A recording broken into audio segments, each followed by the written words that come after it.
Minimalists. Hello, everybody. Welcome to the Minimalist Podcast, where we discuss what it means to live a meaningful life with less. My name is Joshua Fields Milburn. And I am Ryan Nicodemus, and together we are the Minimalists. And today is episode 169. Today we're going to talk about millionaires. That's right. Oh, and well, sort of, right? We're going to talk about money. We're going to talk about budgeting. We're going to talk about savings. We're going to talk about student loans. We're going to talk about how to build wealth, ultimately. And yes, we're going to talk about millionaires, too. But it might not be what you think of when we think of the term millionaire. And we have our friend Chris Hogan here today. He's the author of a new book called Everyday Millionaires. Jordan, what camera should I hold this up to? Right here. All right. It's Everyday Millionaires. And Chris Hogan is here. Chris, thank you for being with us. Oh, absolutely, guys. It's always good to be with you. This isn't the first time we've done a podcast together. The last time was a live event in Louisville. Which was a blast. Yeah, that was great. It was a bunch of people, and we had a great conversation. So I've got high expectations from you all today. All right. Well, I'm really excited about this. We hope to meet Because we don't do interviews. What we do is, as you know from our last event, we really just help people answer the questions that they have. And today we're talking a lot about money. Before we dive into this, are you still wearing the back brace, Ryan? I am. Yeah. I put it over. I put my shirt over it. Ryan's back. I don't know if he's going to be able to stay for the entire episode. He broke 5 vertebrae like 10 days ago. Yeah. And so stay as long as you can, but please leave if you're in terrible, terrible pain. I'm doing okay. I'm surprisingly feeling well for breaking my back in 5 places. Well, we'll talk more about that right here, right now. I do want to get into those questions, but before we get started, just a quick reminder, the Minimalist Podcast is taking February off, so this is our last episode before that, but we're still going to record 4 private podcast episodes for our Patreon supporters, so shout out to our patrons. We'll still be over there for you, and then we're coming back to our main podcast feed in March with a new format. More details on that later in the show. Now, Chris, you're here to help us answer some questions, but first, could you talk about why you wrote this book and really how you wrote the book? Yeah, well, I mean, the heart behind it was I wanted to get to the truth. I wanted to know, is it possible to build wealth in America today? I've done some media hits, and there were people that would tell me the American dream is dead. It's not available. You know, you have to go to the right school or be born in the right place. And I know, being a part of Ramsey Solutions for 13 years, that if you take the right steps in the right direction, financially, you'll get to some destinations. Building wealth is possible, right? Now, let's get this out here, guys. I talk about building wealth so you can do the greatest thing you could ever do with money, and that's give, right? Being able to support and give to others. So this became a personal mission for me. I did my first book, Retire Inspired, in 2016, and that was the wake-up call for America to start to think about their future. The government's not going to take care of you, so you got to be prepared. Right. But this one, you all remember Mr. Stanley's book, Millionaire Next Door. Yep. Right. Okay, so, you know, this was a thing that it started to give us a peek into what millionaires look like. And so I wanted to go deeper, go bigger. Now, when we hear the term millionaire, we think of this guy on a yacht, or we think of the gold Rolexes on both wrists. we think of the pocket square. We think of this thing that's unattainable, and we often think of a thing that I don't even really want out of life, which is the superfluous excess, the overabundance. But when you looked at millionaires, you didn't see that. You saw almost the opposite of that. That's exactly right. These weren't trust fund babies. These weren't people that hit the lottery. These weren't people that were super affluent, flaunting it at all. These were regular, everyday people. What kind of people? So, I mean, okay, so we did the largest study that's ever been done. We talked to over 10,000 of them all across the country. 10,000 millionaires. Yeah, so Mr. Stanley talked to 750. We talked to 10,000. So I wanted to go big. I didn't want to peek. I wanted to deep dive into what do they look like. And the reality is they're not trust fund babies. These are regular, everyday, hardworking people. The top 3 professions of the 10,000 we talked to, number 1 was engineers, which doesn't surprise you. They plan stuff, right? Number 2, that's right. Yeah. Number 2 was accountants. Doesn't surprise me. They count stuff. Number 3 blew me away, and that was teachers. Yeah. School teachers. Millionaire teachers. So my former spouse, Carrie, who I think is amazing, she's an 8th grade English teacher. And you know what? She makes an okay living, but I don't think of that as a millionaire. In fact, when we were married, we were spending well beyond our means. We had massive amounts of debt, and I thought the reason was because we didn't make enough money. And if I could just make more, well, then of course, when I started making more, what did I do? I went further into debt. That's exactly. Well, that's what a lot of people believe. I thought that too. I thought, you know what? When I start making this amount, I'll get serious. That's not true. What happens is your lifestyle ends up growing. Of course, and then you don't start giving more. No. In fact, it's funny, when I walked away from the corporate world, I was making $200,000 in the corporate world, and I walked away, made $23,000 that next year. I gave more that year than I did when I was making six figures. Right. Well, and I think when it number one, that takes courage.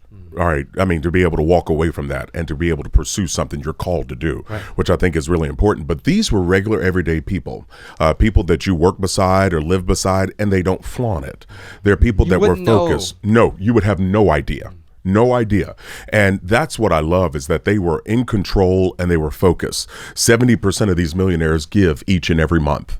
They live on less than they make. They're very intentional. And so these were people that happened to life instead of allowing life to happen to them. Now, why do we want to be millionaires? Because that's the thing that people often get confused by, because I don't think becoming a millionaire, if I hand your average person $1 million, that's not what's going to make them happy.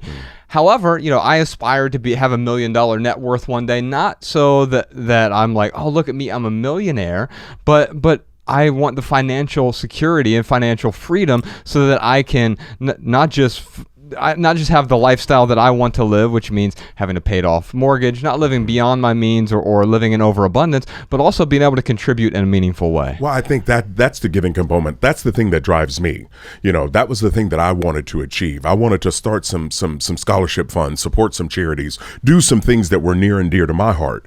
But you said a phrase there that I think is important, and that's financial independence, meaning that you are not chained to a job. You're able to pursue what you believe in. You're able to do some things that matter to you personally. I have a good friend who's a teacher in Cincinnati, and he's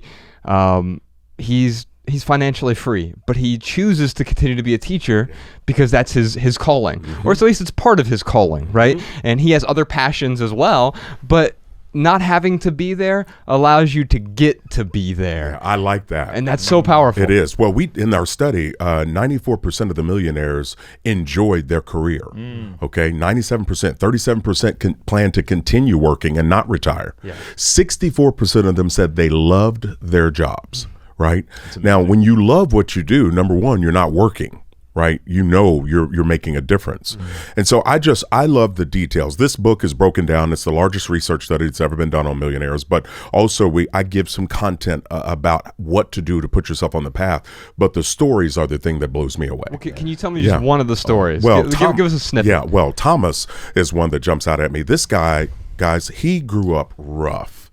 His dad was an alcoholic. His mom had some mental health issues. So he ended up being in and out of 3 or 4 foster homes as a young man. But despite that, he went on to join the military, served his country, came back, pursued his degree, and went into education. So he was focused on helping other young people kind of grow and being a good role model. He ended up with a net worth of $2.7 million. And he's giving on a level that he said he never thought he'd be able to do. And so that's somebody that's making an impact where they are. That's the kind of professor you want to have in school, somebody that cares about what they're doing. Right. They're not there just for a paycheck. No. However, we need to be honest and say that money is a important part of life. It doesn't need to be the primary driver for doing what you do, but we lie to ourselves when we act like money isn't important at all.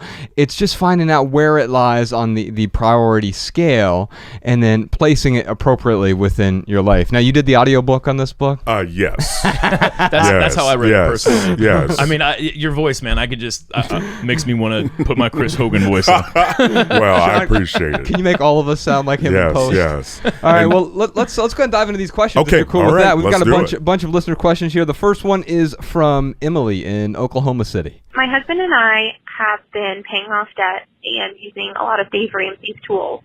In the meantime, we have been almost depriving ourselves, but just being very, very intentional and putting the majority of our extra money towards debt. So I found that when we do get a little extra money that we decide to spend, I spend a lot of time thinking about how to spend that money and researching consumer goods and almost obsessing over the thing that I don't want to obsess over, the things. So I was wondering, do you guys have any tips for people who very rarely get to spend their extra money and trying to make, intentional buying more about the purpose and less about the stuff or the thing itself? So the first thing that stood out to me about Emily's question is sort of this obsession about stuff. And I think there are a couple types of, I think there's a healthy obsession. We can obsess over things that will improve our life, but then there's like this unhealthy rumination. And she needs to figure out, like, if she's actually just spending time researching buying the things, I mean, she's spending her money intentionally. I think, wow, that's wonderful. Spend your money intentionally. Because there's nothing wrong with things, just like there's nothing wrong with earning money. As a minimalist, everything I own must serve a purpose in my life, and therefore anything I buy must serve a purpose in my life, or it brings me joy in some way. And I think that's a good barometer for any of the things that we bring into our life. Is it going to truly add value to my life, or am I just consuming for the sake of consuming, right? Now, to make an informed decision, you still must make a decision, Emily. And I think that's where you are right now, where you're like, okay, I'm just ruminating over this thing, and I'm obsessing over it, and I'm not actually making a decision when it comes to buying these things, because I'm more wrapped up in the process of buying. So a few questions to ask yourself, and then Chris, I'd love to hear what you and Ryan have to say. First question I ask myself is, can I live without it? Right? And I think this is important for Emily to ask here. When you're trying to bring these things into your life, can I live without this thing? Or then, what are the alternatives? Said another way, like, is this the best use of this money? If I'm spending $100 on a widget, how else can I spend that $100? Maybe it's better to use that money to pay off some student debt or some credit card debt. Usually it is if you are in debt. And then, will my future self be happy about this purchase? Quite often we want to please ourselves in the moment, the sort of ephemeral pleasure of the moment, but will my future self be happy with this, or is it overindulgent? I think about dessert quite often. I've had some delicious dessert in the past. Very rarely am I a week later, a month later, like, wow, I'm really glad I had that second piece of chocolate cake last night, or last week, or whenever it was. And so, is it overindulgent? Some practical tips for you. We'll put these in the show notes. A 30-30 rule. If it costs over $30, I'm going to wait 30 hours to buy it. That just staves off the impulse. If you still need it a day from now, then you can still get it. Also, 5 questions to ask before buying. That's an essay on our website. Last thing I have to say is, regarding debt, you can purchase ephemeral pleasure, but you cannot purchase financial freedom. Man, tweet that. You can put that in the minimal maxim, Sean. That's good. Chris, what say you? Well, I would say, it's important for us to be intentional. I like that she's doing that. The ruminating on it, I think, is where it can start to get dangerous. I like your dollar amount that you set up. I think you want to spend more time the larger dollar amount that you're looking at. But I don't want her ruminating over which paper towels to buy, or that's where now, the intentionality is now becoming more obsessive compulsive. Right. So give yourself some freedom. You mentioned so it means that she's got a spouse, and so it's really important for you guys to be on the same page. But let's talk about it, understand what it is we're going to buy, how is it going to help us, and then be able to move forward with it. And she said, they rarely get extra money in, and so I would love for them to be able to enjoy. That permission to enjoy is really important, especially when you're being focused and being intentional. Yeah, absolutely. I think she probably faces what I face a lot when it comes to buying stuff, is this paradox of choice. There are just like a million options of everything. And the other thing too is, trying to find the best deal on something. So like those two things alone can kind of just make me stilted when I go to buy something. And I think one thing I have to accept is that I'm going to miss out on a ton of deals. Like I'm always going to miss out on a sale. So me ruminating and trying to find the best price on something, it's typically not worth my time. I'll try to find, a good deal, but I don't get obsessive about it to try to find the absolute cheapest. How can I save an extra $5? Because really, let's say it takes me an hour to find that, an extra 10% off. I mean, I could probably make more money in an hour than if I just went ahead and accepted, the original price that I found. The other thing too she talks about is being intentional, and I think this is a good segue because that is one of the key ingredients to being a millionaire. Yeah. That's there are actually 5 ingredients. You want to talk about kind of what millionaires do, what you saw consistently amongst all these folks? Yeah, well, you're right. I mean, this book is about being intentional and being consistent. And I think that's a recipe for being successful in anything that you do. But looking at this, obviously millionaires are very intentional with their money, meaning that they spend on purpose. They live on less than they make. They attack debt, which we all know debt's a thief, right? Because interest that I pay is a penalty. Interest that I earn is a reward. I don't want to be penalized in my life. I want to be rewarded in my life. But they also, the number one tool they use to help them get to millionaire status, 79% of the millionaires said they use employer-sponsored retirement plans. So we're talking 401ks, 403bs, and Roth IRAs. Or if you're self-employed, Roth IRA or like a SEP IRA. A SEP, absolutely, or a solo 401k. You've got options. So the main thing is that they're investing. But also 68% of them said that they use an investment professional. So not going at it alone, right? I think that's really important. And in our society today, we tend to have this Lone Ranger mentality, this John Wayne kind of bravado, where we want to do things on our own and not ask for help, which is a recipe for disaster, in my opinion. We can't let our ego get in the way of our progress, which means get with people that are intentional, that have knowledge that you don't, that can guide you. Yeah, absolutely. Sean, there were so many things you could tweet there. There were several minimal maxims. Well, it's what I was referring to, that recipe is what I really appreciated about your book. You have these 5 key takeaways where most of these millionaires that you interviewed, yes, they're intentional, but they take personal responsibility. They look in the mirror and they take responsibility for what their situation is. They are goal oriented, and it's funny because Josh and I, we are typically not goal oriented, and in fact, I can make an argument in a lot of ways how goals might actually stunt someone. But I think with money, it is important to have this number or this account to put money into, that you want to get it to a certain amount and to keep working towards that amount. And then the last 2 things that you talk about on here is they're hard workers. They work their butts off. Yes, they do. Like you said, they're not trust fund kids. That's right. They didn't just inherit a bunch of money. They work their butts off.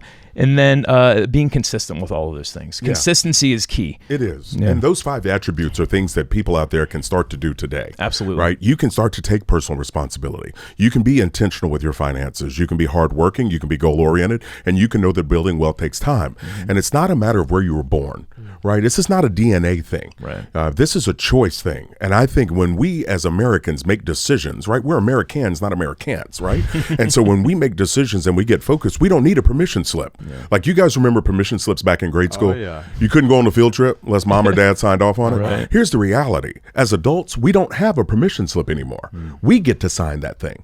We get to make decisions for ourselves about our kids and about our future and about how we're going to impact our communities by giving. Absolutely. I think one of my favorite lines from the book is you talk about how goals, they're these promises that we make to ourselves. And you've really got to look in the mirror and, live up to those promises. All right, now I'm glad you pointed that out, right? Because this time of year, people have made resolutions, right? And they've written down what they're going to do, the ideas, the wishes. Well, all right, I made a decision last year I was going to get healthier. All right, so I'm down probably about 35 pounds from when you guys saw me last. I was gonna say, you slimmed up, Nobody commented on anything, so I'm a little testy about it. But I've been eating a lot of salad.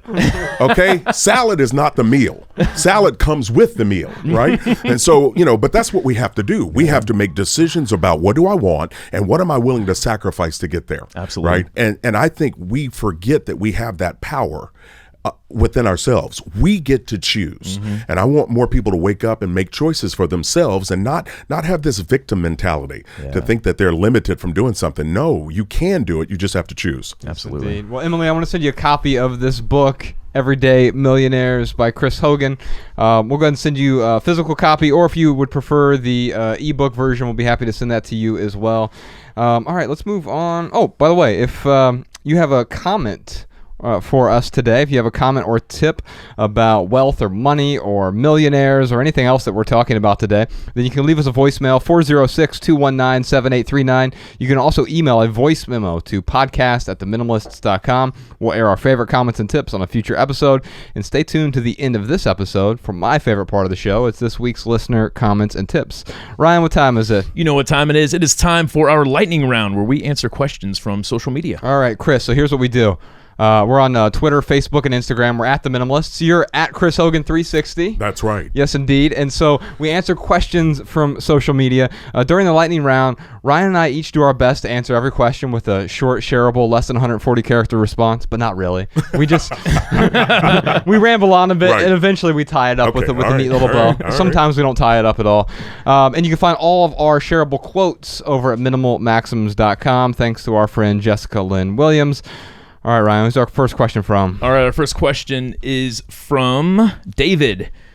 David writes, the average millionaire has 7 sources of income. What are your thoughts on multiple revenue streams versus focusing on fewer sources of revenue? I don't know if that is I don't know where that stat comes from. Did you come across that at all when you were? No, not 7. No, I hadn't heard of that.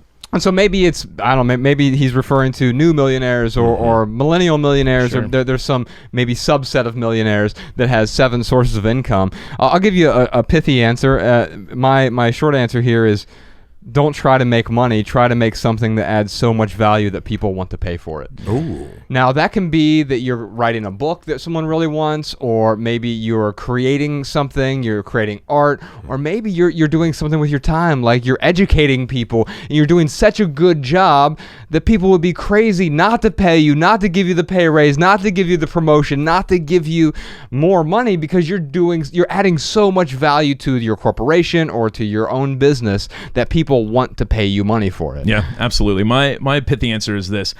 What you do with your money matters more than where it comes from. And I think you do such a good job in your book, Chris, talking about these everyday people who, most of them aren't making 6 figures, or a large percentage of them are not making 6 figures. They're working with what they have. No, they really are. A third of these millionaires never made 6 figures in a single working year. So, the reality is this. You definitely want to be able to have income streams, money coming in. That's why I tell people to invest money in 401ks or solo 401ks or your SEPs, because that's going to replace your paycheck later. So it's good to have sources of income coming in. Yeah. But I think you're right, guys. The main thing is to have value, make sure you're serving people, and you have your heart in the right place. If you believe in what you're doing, again, it doesn't feel like work. It feels like service. Yeah. Ryan and I have built on top of sort of a foundation. When we first started The Minimalists, we were still in the corporate world, so that was one revenue stream. We were earning income. We were still making money there. Of course, I had my retirement account, so that is earning money on its own that I'm never touching.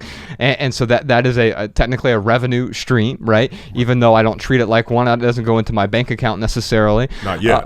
Right, exactly. Yes. And I sort of pretend that it's not there. That's my future self's money. That's not my money, right? I like that. And then Ryan and I, we started The Minimalists, and we just focused on adding value. Eventually, we added so much value providing free materials for folks, they started asking, when are you going to write a book? And so we wrote our first book, and that was really the first way that we started to make money. And then we've done other things since then. We opened a brick and mortar business, a coffee shop down in St. Petersburg, Florida, with a couple friends of ours. And so that is a way that we sort of added on top of the foundation. But then we started a podcast, we started doing tours, we started doing other things that were these different, I guess, revenue sources. We diversified in a way, but we really focused on adding value. We didn't focus on what are the ways that we can extract money out of people. I think the key thing too, man, is like we saw where the need was. We listened to our audience. We paid attention to what they needed, and then we reacted. It's not like when him and I first got together and bought theminimalists.com for $7 off of GoDaddy. We didn't say to ourselves, all right, here are the million different ways that we're going to make money off of this website. It was more of a reaction to what we were doing rather than just chasing more money. I think that's smart. I mean, figuring out where you can serve people is the best way to do life, in my opinion. You wake up excited about what you're doing, and you're excited to have an impact on people's lives. So I think that's a healthy approach to life. I think also waking up excited to do what you want to do is one big measurement of, am I living a meaningful life? And ultimately, I think living a meaningful life means your values are aligned with your actions. And one way that you can measure that is, how do I feel when I wake up in the morning? Do I actually want to do this? And if not, what do I need to change in order to answer yes to that question in the future? Who's our next question? All right, our next question is from Tiffany. How much of a role, if any, Did positive thinking play in Chris Hogan's success? Oh, wow.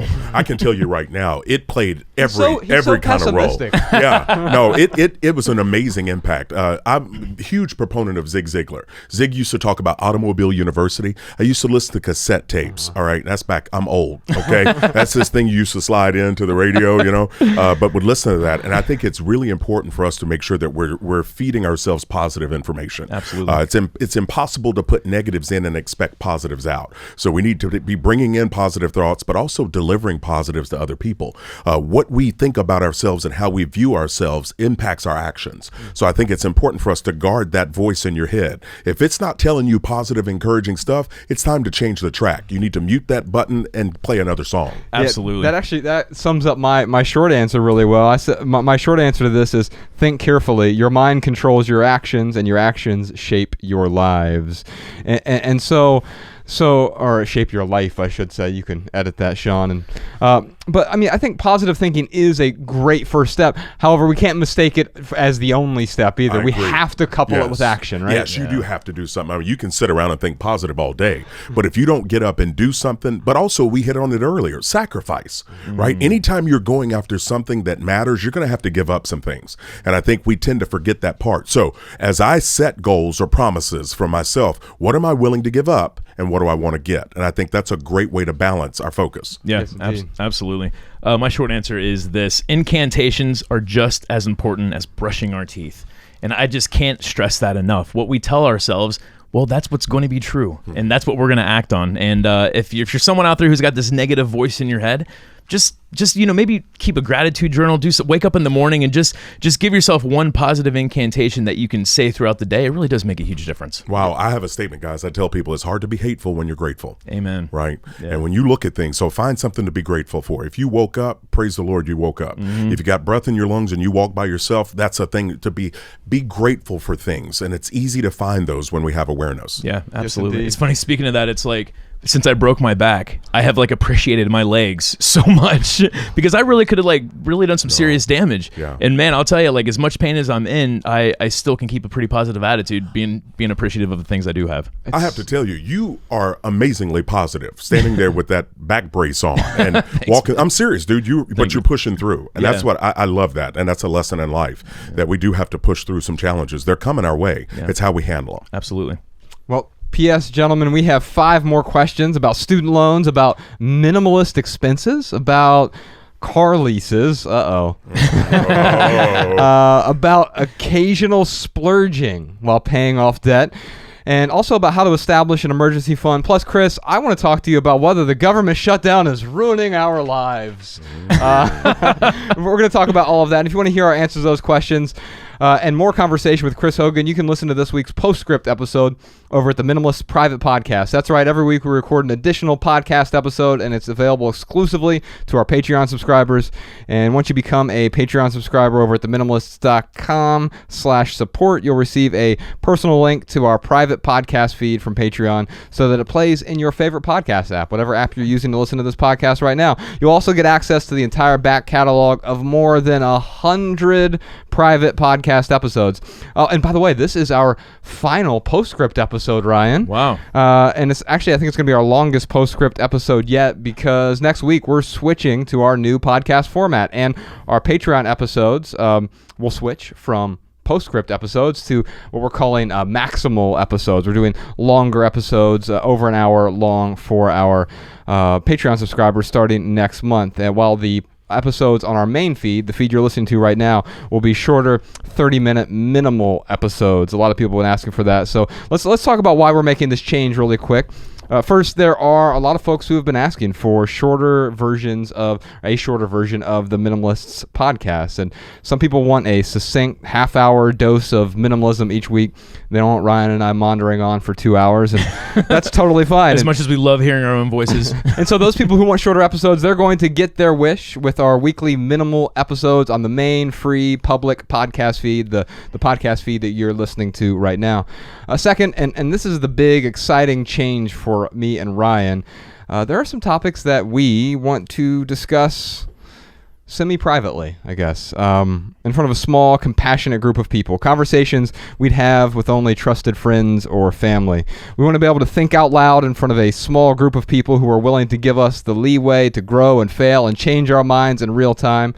And it's sort of like I think the way I talked about it last week was a stand-up comic. It sort of works out their material in front of a really small audience first. We're going to use Patreon that way to sort of talk about some things that are hard to talk about in public, work some stuff out together. And we need to be able to talk about our failed habits, our family lives, our struggles, our personal relationships, our emotions, and our insecurities without fear of judgment or public ridicule. And we believe that Patreon is the best place for us to delve into these sensitive subjects, difficult discussions, and of course, our silly shenanigans that Ryan and I are always up to. And third, Patreon is also the best way for us to fund our podcast and keep it 100% advertisement free. And because we refuse to clutter our podcast with ads, our show is 100% listener funded. So thank you to the small percentage of folks who willingly support our show. We certainly appreciate it. So next month, which is February 2019, the Minimalist Podcast is taking the month off from our free public podcast feed, the feed you're listening to right now. But we're still going to record 4 podcast episodes for our Patreon audience. These 4 episodes will be about 4 episodes about products, happiness, branding, and then we're going to do this sort of hybrid episode about gentrification and also the Marie Kondo show, Tidying Up. And it's Have you watched that? Yeah. Watched it. Yeah, it's, I'll have you watch it beforehand because our community on Patreon is going crazy about this on both sides. Oh, wow. But they're not fighting with each other. They're like arguing good points, like pro and con. And so we've had, I think it's, what is Sean? It's probably over 100 comments at this point, right? He's exhausted just reading them. But we're going through this, and you have people really interacting. We're building this community, this private community of people who aren't being judgmental with each other. It's not like Twitter where people start like throwing rocks at each other. They're hurling pixels at one another, as I heard Barry Weiss say recently. And we don't have to worry about that. It's sort of this safe where we can entertain these ideas and we can have different opinions, different beliefs, and that is totally okay. So if you have questions about products, happiness, branding, or tidying up, you can leave those over at patreon.com/theminimalist. We will be answering those on those private podcast episodes. Then beginning March 2019, the Minimalist Podcast, the popular free public version you're listening to right now, will return with 30-minute episodes similar to our current format. So we're still going to answer your questions on voicemail. We're still going to do we're going to do lightning round. We're still going to do added value. We're still going to do right here, right now. We're still going to do listener comments and tips. We're just going to do it within a 30-minute window. We're calling these minimal episodes. And then each week we'll record an additional 60-minute episode, maybe longer, might even be 2 hours. We're calling those the maximal episodes exclusively for our Patreon subscribers. And that's where we'll have the unrestrained freedom to dive deep into difficult conversations. And it's worth mentioning that our Patreon-only maximal episodes will contain entirely different material from the minimal episodes. There isn't really any overlap there, so you can feel free to subscribe to both if you want. We're also going to add a new segment. It's called More About Less, where we talk about current events that relate to minimalism. And you can find all the details and all the good stuff over at theminimalists.com/support. And I want you to please note, if you can't afford to become a Patreon subscriber right now, don't worry. We totally understand, and we don't expect you to support the show monetarily. It's totally fine. And that's why we'll continue to produce meaningful podcasts and essays and videos and other creations without you having to spend a dime on any of those. So you can still get all of the free materials, all the free creations that we're putting out there. And for the few of you who choose to support us monetarily, thank you so much. We appreciate it. I know Podcast Sean and Jordan No More appreciate it. That's how we pay them. It's how we pay for the studio space. And we're really grateful. All right, here is a long snippet from this week's Postscript episode on Patreon. As you've been having this sprint on to attack debt, what I want you to do is once it's all paid off, I want you to shift gears and now let's build you a cushion. This is where you start to build up an emergency fund of 3 to 6 months of expenses. I want you to have that same intensity to get that cushion in place. Now, once you get that in place, I want you to start investing for your future. So It's a little bit of a downshift, but you're going to still keep driving down this path toward financial freedom. Yeah. Let's walk through those baby steps really quick. So you went through them, but let's just give them a high level overview of them. Baby step number one is to get $1,000 in place so you stop using debt. All right. So number one. Number two, attacking your debt with the debt snowball. List your debts out smallest to biggest and attack them. Baby step 3 is to build up that emergency fund of 3 to 6 months of expenses. You can do that now that you got yourself a raise by getting out of debt. Yeah. Then baby step 4 is investing 15% of your household income toward retirement. This is where you start to use the 401k, the 403b. Baby step 5 is saving for college if you have young kids. Baby step 6 is paying extra on the house and paying it off.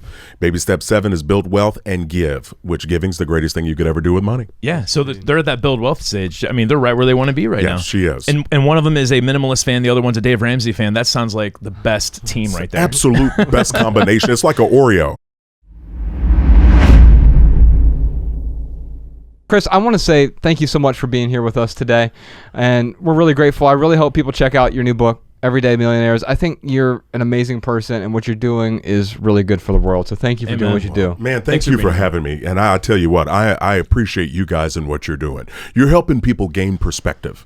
You're helping people to identify what matters and why does it matter. And I think, we're all trying to help people. That's what we do. And I think that's why people enjoy talking to us and with us, because they know we're serious about it. We care about people. Yeah. And I just want people to know the American dream is alive and available. I want them to grab it and make an impact on your community right where you are with your time, your talent, as well as your finances. It's funny when I talk about the American dream, I always talk about how there is still an American dream. It's just shifted a little bit. Now debt-free, I think, is the new American dream. No, I want people to get there. Yeah. I want them to do more of what they're called to do, right? Without limits. Absolutely. Amen. Well, thank you for being with us. Thank you, my friend. Thanks, man.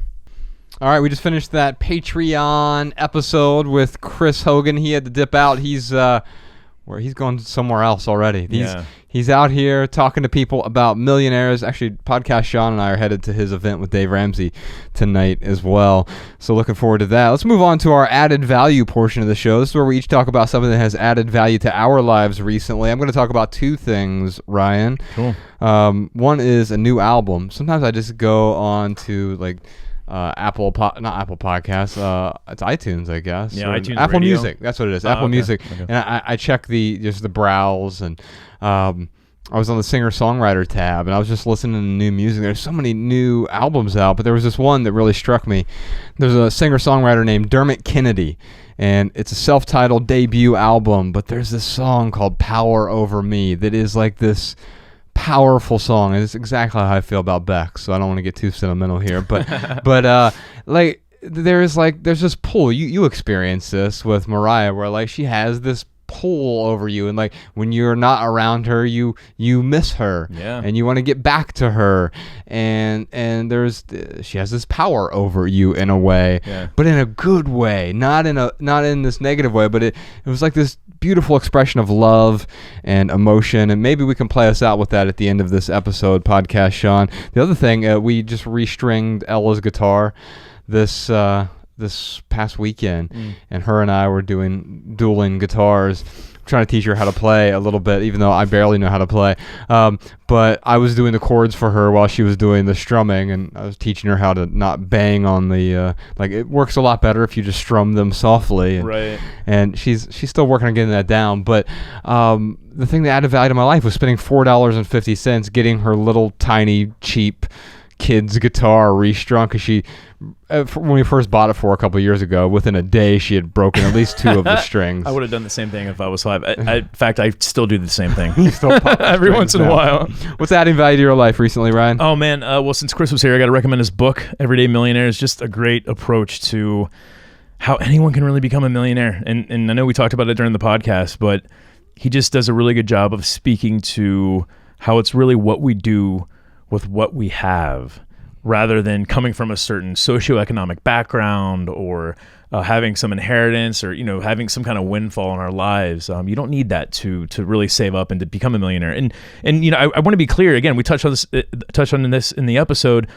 There's nothing wrong with being a millionaire. There's nothing wrong with having money. We all need money, right? The problem is when we forsake our values, we forsake our beliefs, we forsake the people around us chasing that $1 million. And Chris does an awesome job of showing how you can still live up to your values and beliefs, and you can still become a millionaire if that's truly what you want to do. And by the way, the goal, and he makes this explicit in the book and in his talks, the goal isn't to become a millionaire. No.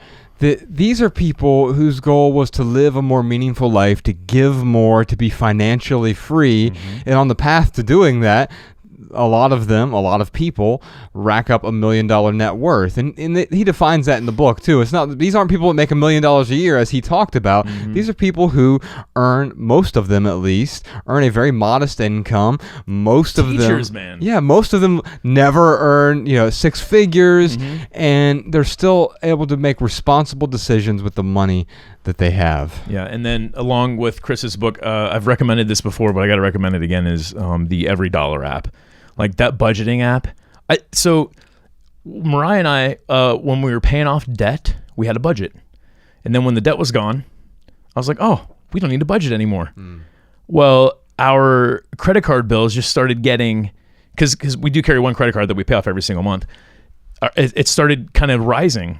And then it wasn't until, we moved to LA and I'm like, wait a second, like we need to go back to the budget because that's really is what empowered us to pay off our debt. And now the budget, it empowers us to save for our future selves.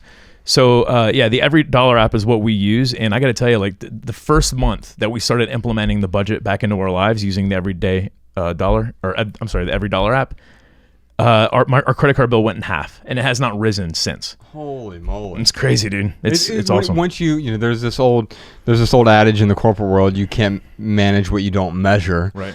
And I think a lot of times that's nonsense. People over-measure things. Where back in the corporate world, we're responsible for these 29 different metrics. If you start measuring everything, you're actually measuring nothing. You're talking about measuring one thing.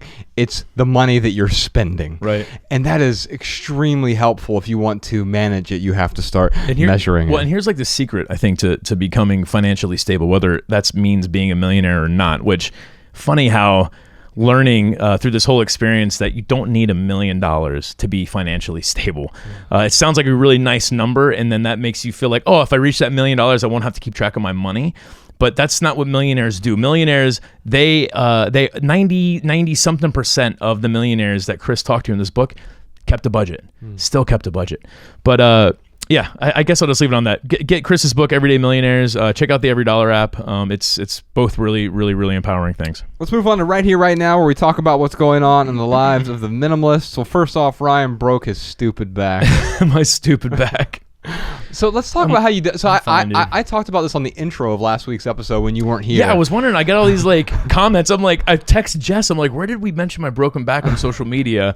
Because now I'm getting all these get well wishes, which I really appreciate. Thank you so much for all that. I seriously do appreciate it.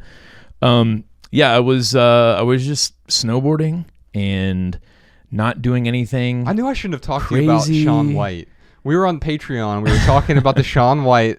He ran into me at some ramen place, and he was like, "Hey, I really like the." I didn't know who he was, and then I'm like, "Oh," and then Bex was like freaking out. "Oh my God, it's Shaun White!"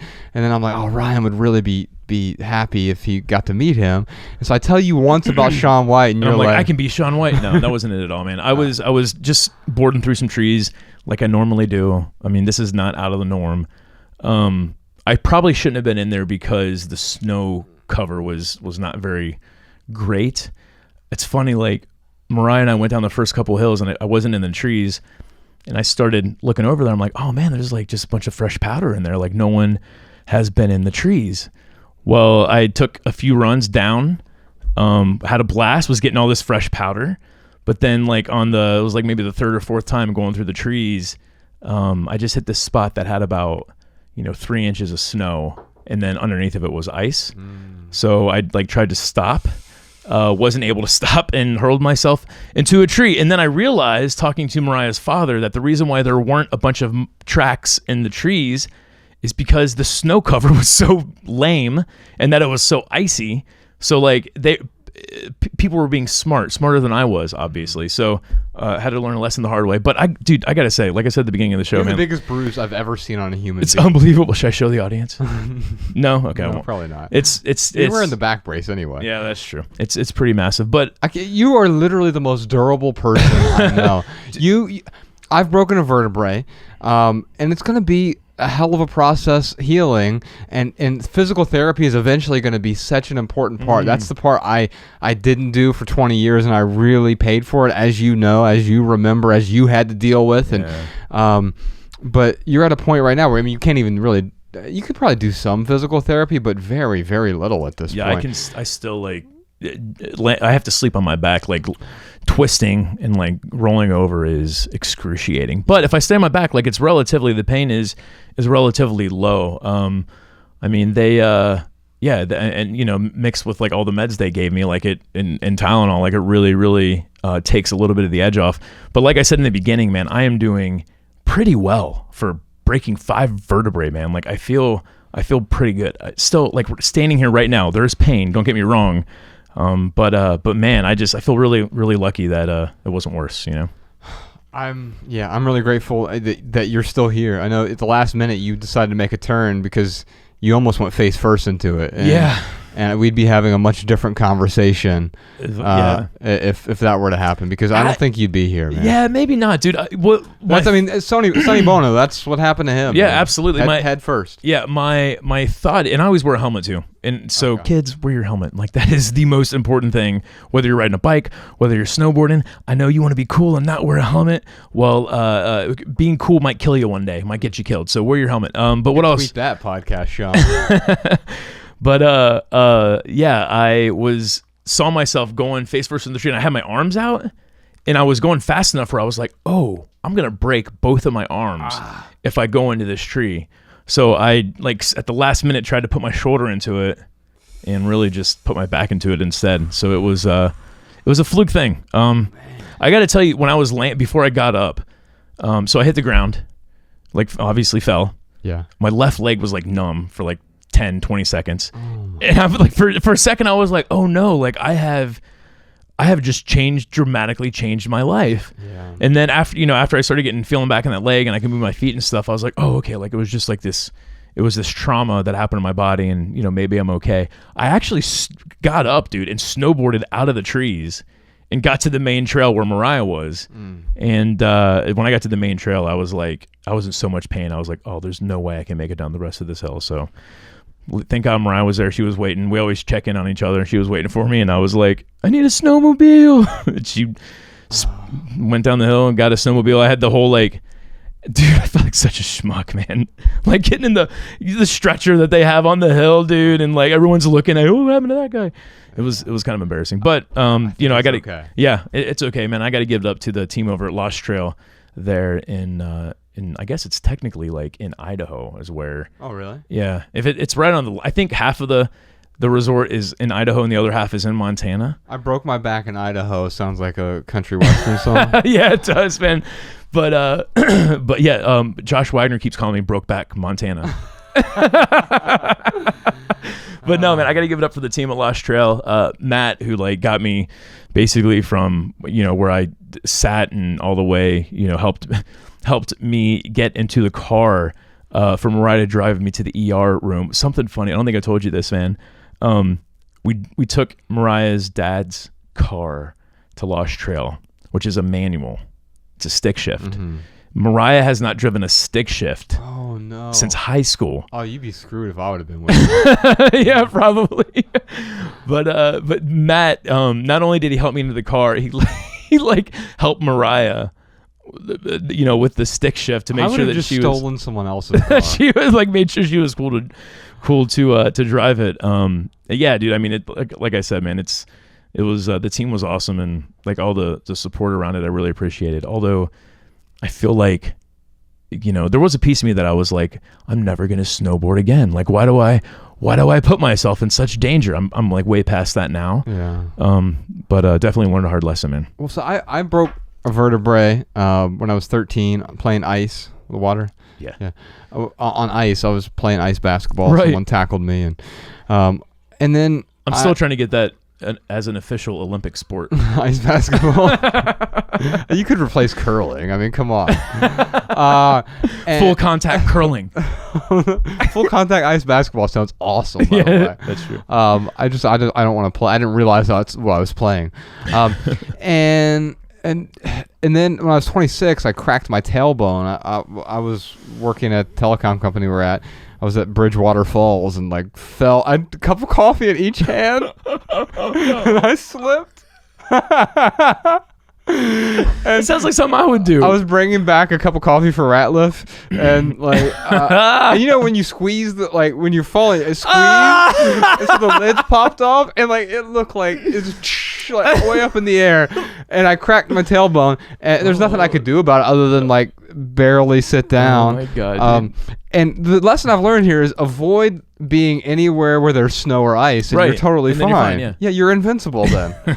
All right. Well, I'm grateful you're okay. Thank you for being here. And we're taking obviously February off, and you'll be able to do some healing then. Yeah, man. I think that'd be perfect good. timing to break my back, really. I know, right? Because we had the month of February planned off. You're usually not this good of a planner. I know, but man, I was on it. And Ella had her surgery last week. You came out and saw her. She has this. I talked about it on 2 podcasts ago on the Collectibles podcast, so I won't go through the whole thing. But basically, she has the scar on her head that they closed up halfway, and she's doing great. So thank you all for your well wishes. If you want to continue to wish her well, we're reading the tweets to her.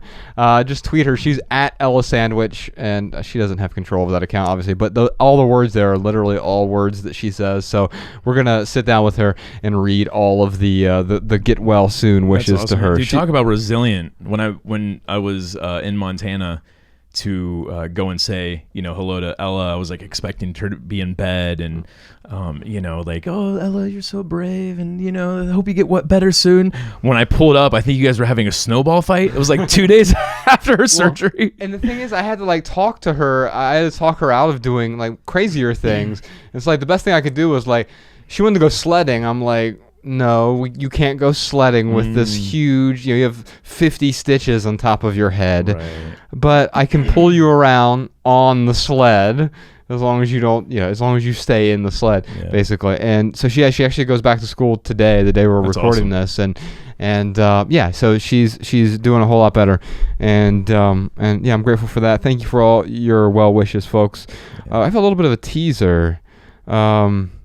We have 2 big announcements coming in March, and let's just say there's a book in the works and there's a film in the works. I'm not going to give you any details right now. We're going to come back in March on this main podcast feed, and we're going to talk to you about some big projects we've been working on, and we're excited to announce those to you very soon. We talked to Chris about contribution and being able to contribute beyond ourselves. This is the last time you're ever going to hear us talk about this.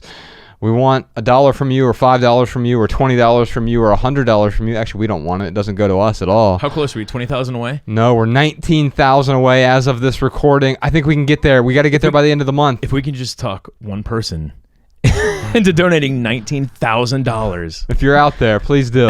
Ryan and I have donated $25,000 of our own money. We're trying to build a grocery store in West Dayton. 40% of Dayton's population lives on the west side. There's not a single grocery store over there. We're trying to build a food co-op called Gym City Market. Not only will it provide fresh, healthy food as opposed to the Cheetos and liquor that you can buy on the west side of Dayton, now you can't buy real food over there.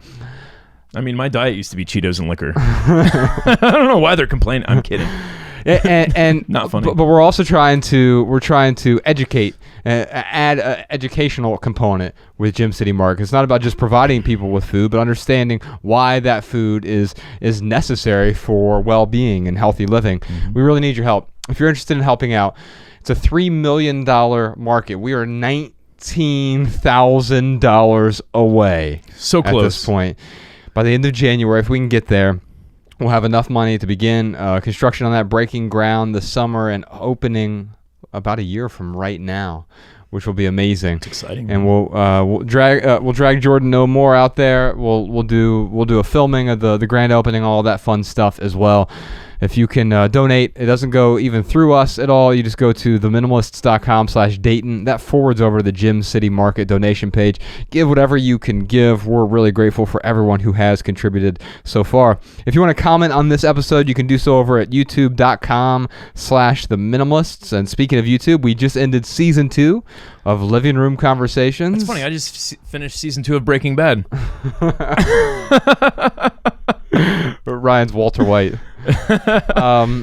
Dude, it's funny, like being held up the way I am. Yeah. Like, this is the most standing I've done in probably, I don't know, 4 or 5 days. Because I was actually kind of pushing through the first week, but then really screwed myself. Like the 7th or 8th day into it is when the worst pain happened, because I was just pushing through pain, but I didn't realize I was kind of creating more problems. But anyway, I've been trying to lay down as much as possible. And, when I'm trying to kill some time, I put on Breaking Bad, and it is a pretty addictive show once you get into it. Yeah, it's a phenomenal show. You got to check out, especially since we're going to do an episode about it on Patreon next month, the Marie Kondo stuff, because I've just been getting bombarded with messages on social media, and then there's this billboard outside. You can see it from my living room. It says, "Does it spark joy?" And I have some thoughts about it, but I'm going to wait to discuss everyone's thoughts, because our Patreon audience is the most respectful sort of, I won't even call it debate, but it's just different beliefs and people sharing those beliefs. What are the are people enjoying the show? Like, is it getting... Half the people are like, wow, this is so helpful and useful and instructive and amazing. I love it, and here are the reasons why. They go into depth. Like, people are writing essays on our Patreon page. It's amazing how the community's interacting. And then you have other people who are like, well, tidying up is really just hoarding, and here are the reasons why I think it's hoarding. And those people are saying that, but it's not people arguing with each other. It's just saying, here are my beliefs, and here is, after watching the show or reading her books, here's what we get out of it. And I have my own opinions. I'm interested in what your opinions are, and the sort of confluence of our opinions with everyone else's. Yeah, it's funny. Like, what we do is more of like the why to or the what to. But I think Marie Kondo, she is that, here's the 16 ways to declutter your closet. Right. And that's fine. And a lot of people do need recipes like that, and that's what she provides. Yeah, and we'll talk about specifically, especially, like, I noticed in the very first episode, there was this kid who was like counting his steps as he's walking around their cluttered house, and he's 1, 2, 3, 4, and like, I identify more with that kid than anyone else, just because I also have OCD. But then it makes me question, like, does this material clutter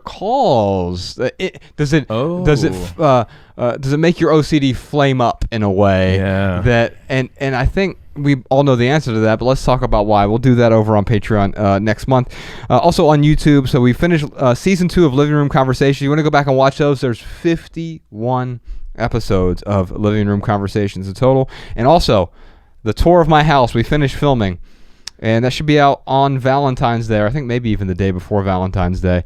You can find that over at youtube.com/theminimalists, and then we'll go film Ryan's next. How do you feel about there being 51 episodes? It drives me insane. Because it's 30 episodes the first season, 21 the second season. And I can only imagine. Yeah, I hate myself. Before we wrap up, I just want to say thanks to Chris Hogan. You can check out his book, Everyday Millionaires. Yeah. Also, you can follow him on all the social medias. And the whole team over there, Dave Ramsey, they're just amazing people. Yeah, really. Yeah. I love them. I think they're great. They're really helping people, and I'm grateful they're in the world. You can also find Chris on his website, chrishogan360.com. To our casual listeners, we will see you in March. We have several great guests lined up for our minimal episodes. Ben Greenfield. Nice. Cal Newport. Whoa. His new book, Digital Minimalism, is coming out. Also, TK Coleman and others. Patrons, we'll see you next week. We're going to be talking about products, happiness, branding, gentrification, and how that relates to Marie Kondo's tidying up. I'm still looking for the connection there. I have a great... I have like urbanists, demographers, and then I want to compare what they're saying about gentrification to what our audience is saying about tidying up. And I think I have some really good links, or if I don't, then it'll be a beautiful train wreck. So check that out over on Patreon next month, patreon.com/theminimalists. And either way, if you are a casual listener, we'll see you in March, or we'll see you on Patreon next month. Either way, we really appreciate you listening. Thank you so much. Ryan, what else you got for us? As always, I want to encourage people to read more and get informed. Now, here are some voicemail comments and tips from our listeners. Hi, this is Jill from Winnipeg, Manitoba, Canada. I heard on your last podcast about Ryan's skiing accident and how he broke his back. Several years ago, I also fractured my T8 and T10 and broke a piece off of my T9, also in a skiing accident. So I'm calling to offer my empathy because it really does hurt like a mother. And secondly, I'm calling to offer a tip. After 3 months in a back brace, another 3 of physio, I found that I had to radically change the way that I exercised and stayed fit. After the back brace came off, I was so excited, but had absolutely no muscle tone, which should have been obvious from wearing a back brace for 3 months, but I really hadn't expected it. I couldn't even sit up on my own for more than 5 minutes at a time. I did physio for the next 3 months, doing up to 8 to 10 hours per day, and it was a very boring time of my life since most of these movements were long, slow stretches, and I was used to being extremely active. For years, I had residual back pain from my muscles either being too tight or feeling too weak, and it was really hard to find the right balance of strength training and stretching to help my back. A friend introduced me to yoga, and it was absolutely life-changing. I highly recommend, Ryan, that you find a class that works for you. For me, it's been the perfect combination of strength training and stretching that I find I still need on a weekly basis. The good news is that my back no longer hurts, but it's been a long, slow process to get there.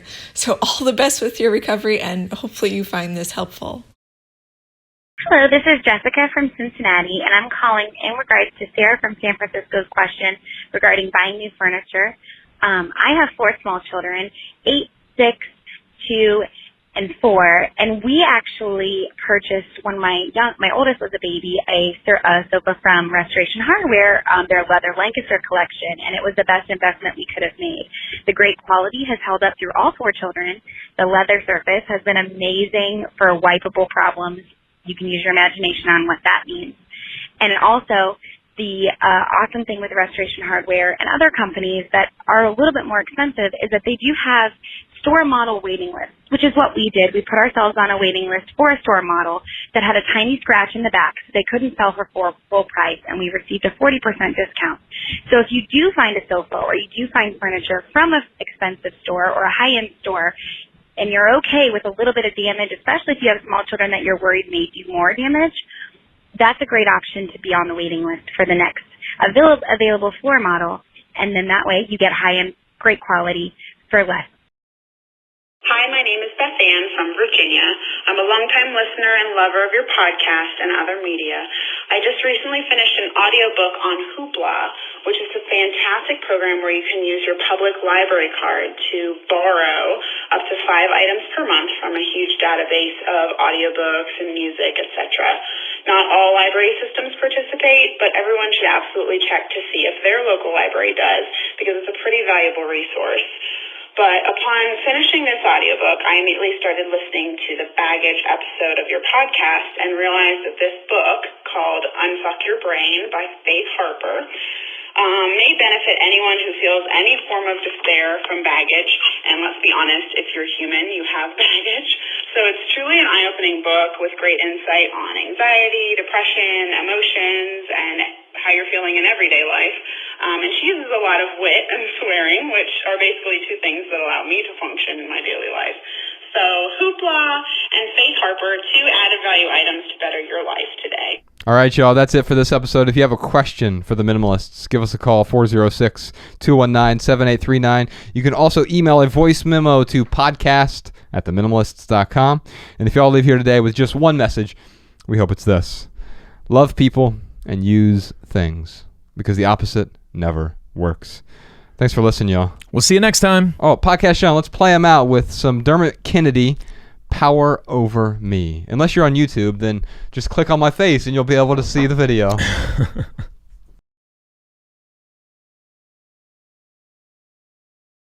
The Minimalists.